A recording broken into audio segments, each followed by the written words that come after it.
This is Barbara with Cana Girl Speaks podcast. My voice, your voice.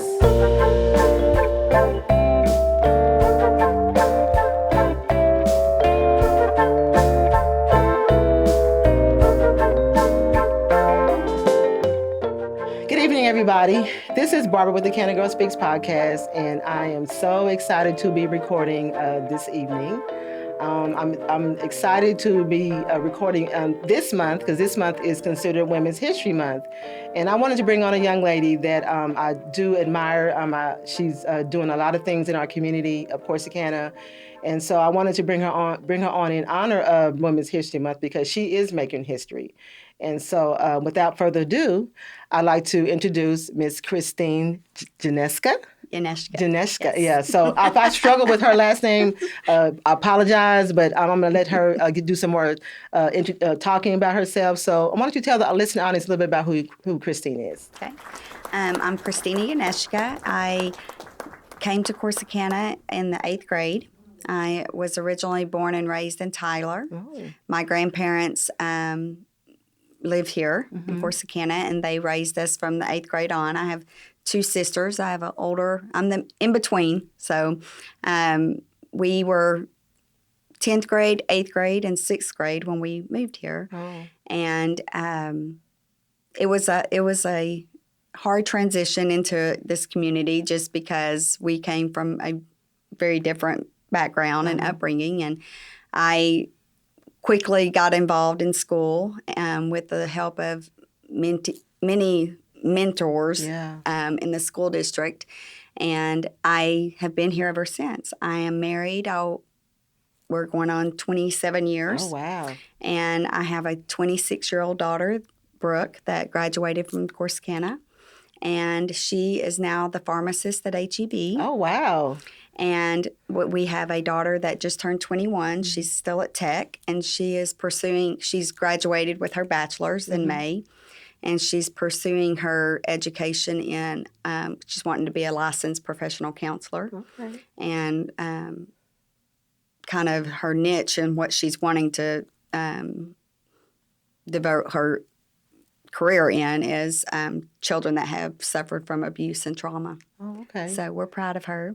And my husband, he's been at his same job at Crestline since he's moved here. So he never intended to graduate from A&M and stay in Corsicana, he said, but we met and he never left. Oh, so. Okay. And after completing my high school from graduation, I went to Navarro College for a year and did not complete my education there.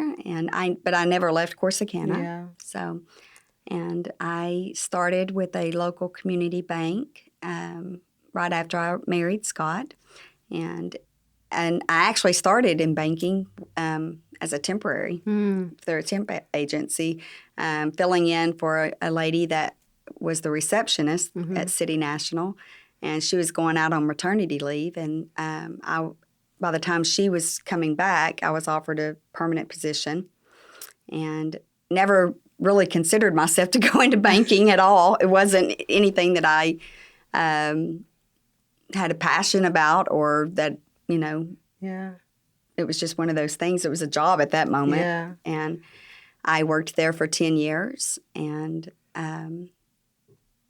was offered a position with what was Citizens National Bank.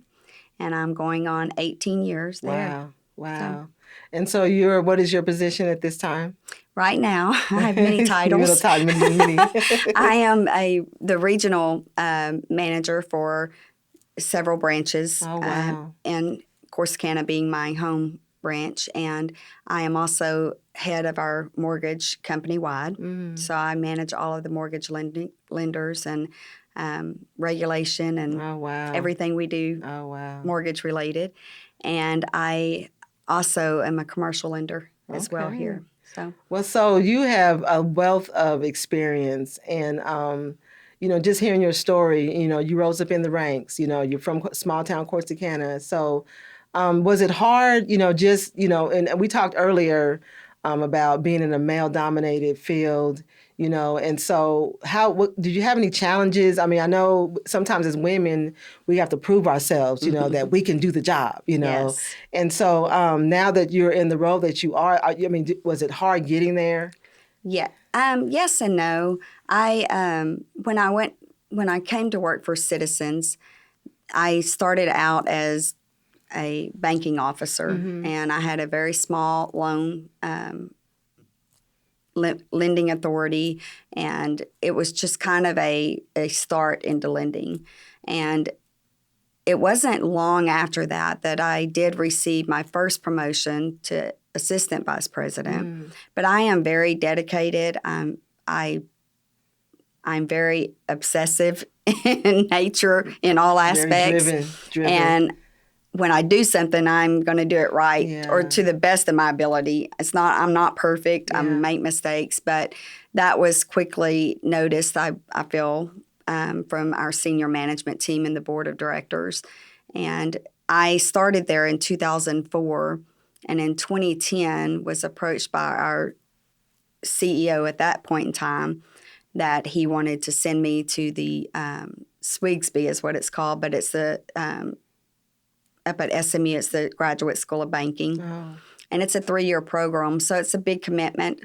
And I'll never forget him saying, I want you to go through this. And I was like, I don't want to go to school. I am old. I've got 2 little girls. No, this is not for me. And he said, no, you need to go.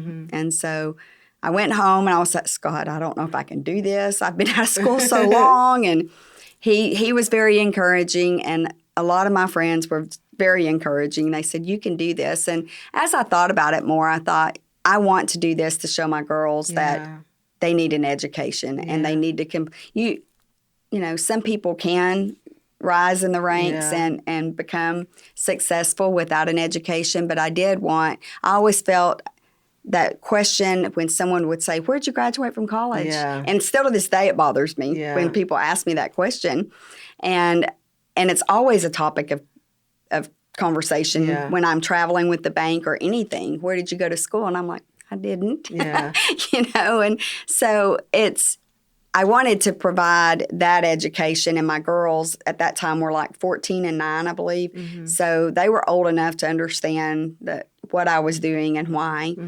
And the day of my graduation, the biggest commitment was the school is a 3-year program, but you went for 2 solid weeks. You had to live in the dorms at SMU. Wow. And it was always at the end of school year parties. And, and I would just cry because I missed out. I was always at everything for my girls. And so I would always miss out on the end of the school year for those 2 solid years. And it just felt like I was like, I'm putting my career in front of my kids. I'm missing out on all of this end of year awards and things. But all of my friends would send me videos and take pictures. And then, of course, Scott would be there with them. But it burdened my heart, But the day of graduation, it was such an amazing feeling to know that I did that you complete finished. it. Yes. It was not easy at all. It was very difficult.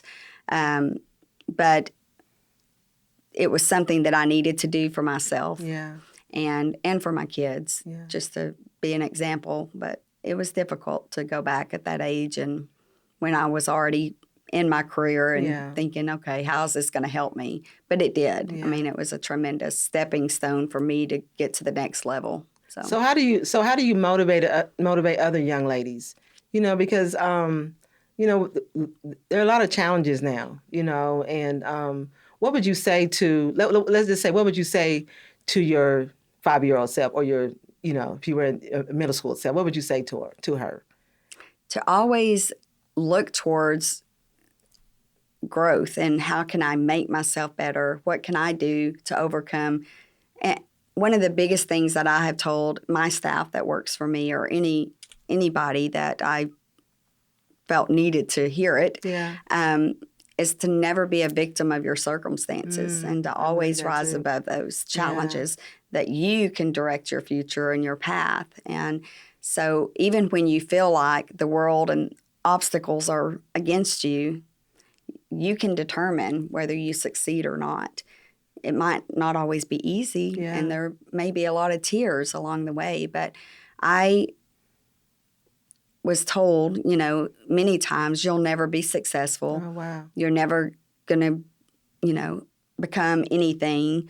And so that really was kind of my motivation. Well, I'm going to show you I will do this, and you're not going to tell me that. And now we see her on billboards and on advertisements. But I could have easily taken the wrong path in life and let circumstances of my childhood affect my growth and my just becoming successful as a mother, as a wife, in general. But I chose to rise above that and to break that cycle. Yes. And it has been a challenge many times, and I do struggle with confidence sometimes. But I have to remind myself that I can't always carry the weight of the world on my shoulders, and that I have to release that. Yeah. And that's sometimes hard for me. And I would say that's probably my biggest weakness is letting go and delegating and not thinking that I'm the only one that can do things. But so I would encourage any young lady or anyone that has doubt, self-doubt, is just to press forward and don't be a victim of any circumstances that they may have been dealt that were. So do you worry about the future of, just because your industry, and then, we talk about the workforce, we talk about everything that's taking place, and so do you worry about, the future of, what it looks like? I know we can't predict that, we don't know that, but, what does it look like for us as far as, you being in your industry and, new workforce coming on, we have, the millennials, and we have the millennials have their kids, and, what do you worry about, what kind of workforce we're going to have for the future? I do worry about it. It is a very different culture now, the millennials, and I love them all, but they are challenging. They're very demanding, and they do view things very different than what I said they're our kids. I would say they're our kids. They're our kids. We created them. Yes, we did. So it's a very different work environment and culture, and we our generation have to learn to adapt and accommodate the requests of the millennials and learn and provide the technology in different ways so that we can service their needs, or we're not going to have, the. So what do you see? What do you see for Corsicana? For Corsicana, as a whole. Yeah, as a whole, do you think that we'll progress a little faster? You think you see something coming, over the horizon? I really do feel like there has to be a point in time that we get over the hump and we see the growth that we all want and feel like. This Corsicana to me is home. And it will always be home. I'm not going to leave. Yeah. I would have left a long time ago, and so. I do feel like the new housing development that's coming in, we need housing. We need places for people to go. We really have very few options. Yeah. And so I do feel like eventually we will see the growth that we have a lot of community members that are coming back. Yes. And they're coming back and they're opening up businesses. And so I love that. I pay attention to that. I'm like, I think it's going to happen. Yes. I'm going to have Mayor Angie from Ennis on my podcast next week.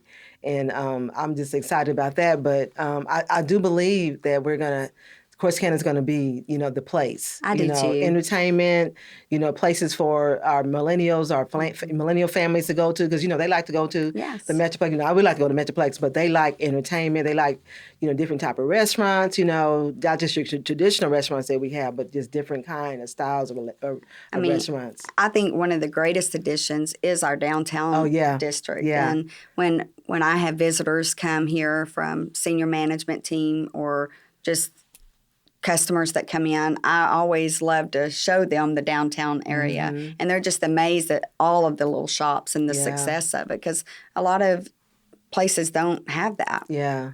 So I'm excited about that. And I'm very passionate about this area and the downtown area, but I'm passionate about the housing as well. Yeah. That's just what I do.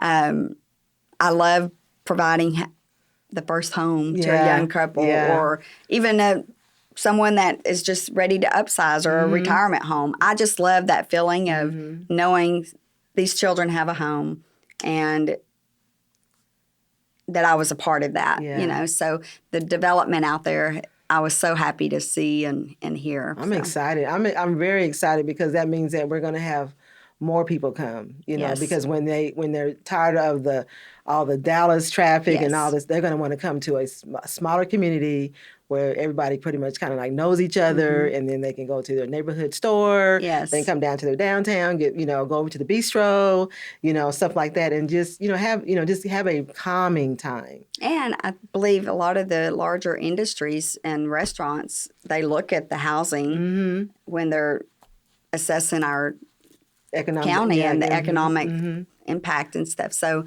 I do think that having all of that will take us to a different level. Oh yeah, I'm just excited. So anyway, I am so excited that you took the time out, because I know you're busy and big banker, and to take the time out to be on the Cana Girl Speaks podcast, and just because it's Women's History Month and you are making history. And so I always give my guests an opportunity to give their shout outs to anybody they'd like to give the shout outs to. So you want to give a shout out to whoever you want to give a shout out to.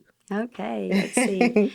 I guess the biggest shout out would be to my family for always supporting me and encouraging me and picking up the slack when I'm gone and I travel. And just my bank family, the culture and the opportunities that they've provided to me through the years have been amazing, and they have provided the success for me as well. I've worked hard, but they laid the foundation for me to get there. Oh, wow. And my staff here in Corsicana, they pick up the pieces when I'm gone. And I appreciate that, because sometimes, and not every CEO or whatever, they hardly give the credit to the people under them. And I appreciate you doing that. I completely adore every one of them. I mean, some of them have been with me since I started in 2004. Oh, wow. And they're just like my kids. I don't always get to focus on them, and I'm not a micromanager, so but they carry the load for me. And I mean, the success of our bank is not because of me. And it's a beautiful bank. It is a beautiful bank. So if you haven't seen it, you need to come down and see it. It's very beautiful. It is the success of. I mean, it takes all of us to work together. So.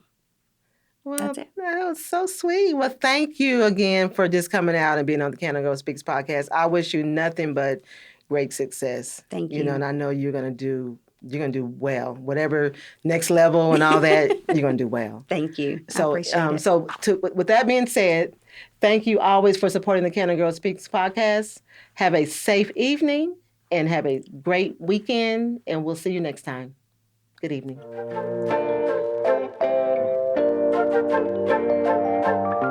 This is a Legacy Recording Studio production.